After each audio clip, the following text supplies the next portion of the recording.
did you know ordination was for you? Because I imagine you were practicing quite seriously as a mitra as well. I think I had a heart connection to order members, certain order members who I knew. Yeah, it's interesting actually talking about heart connection, because I don't feel like as a person I'm generally led by emotion. I often think of myself as quite a rational person, somebody who relies on thoughts rather than sort of like emotional urges or something. But I think it was a heart connection with other order members, and just thinking like, oh, I want to grow up and be like them. I want to do what they do. Yeah, so something about inspiration, other order members inspiring me, and wanting to be part of a lineage with these people. I was on a bus in South London, and I was with a friend, and we're probably either going to or coming back from Brockwell Lido, and we were talking about asking for ordination. We had just become mitras on Buddha Day a few weeks before that, and I remember saying to my friend, oh, I definitely want to ask for ordination, but maybe I'll do it later in life. I think I was very, very bound up with this traditional idea that, you know, you have your career, you have your children, your family or whatever, and then when, you know, you're retired, then you can pursue your spiritual life, because that's the sort of model that I grew up with. I think in Malaysia, when you go to the temples, often you see sort of people who are off retirement age, who are really sort of volunteering, giving their time, being like lay practitioners within a monastery setting. That was the model that I grew up with. And then as I vocalized that, I just realized how ridiculous that idea was. And why would I want to do something that was really important to me when I was older? I just realized that I could do it when I was young. I'm quite a rational person. I'm quite led by rational decisions and the mind. But the reason I asked for ordination is quite frankly because I couldn't help it. Like, really the place that asking for ordination came from is a little bit like the same place as when you can't help but tell someone that you love them. You can't keep it in anymore. And you think like, oh, I'm not sure if it's the right time, and maybe they don't feel the same way.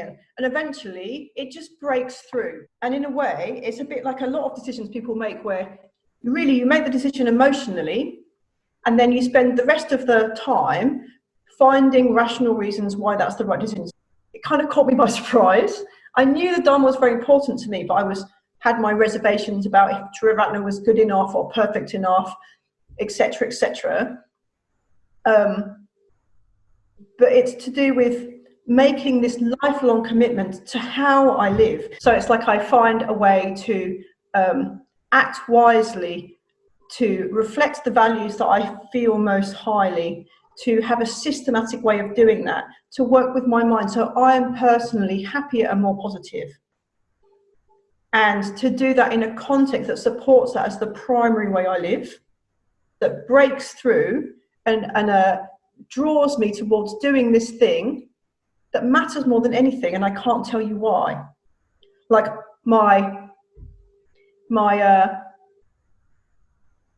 there's that saying from Bhante, isn't there? Like, it's what's ultimate in you being drawn towards what's ultimate in the universe. What I really wanted to do was to be part of an order that was a force for good in the world. And then what really attracted me for ordination within Triratna and not another order was that Triratna gave equal ordination for women. So that was quite an important thing for me, having equal ordination.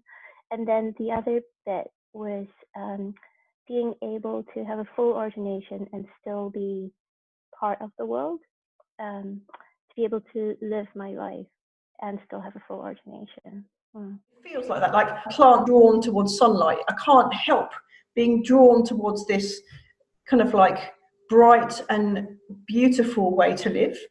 I can't rationalize that, particularly to people outside of the movement, outside of Triratna. So I can't tell them why this is so important for me.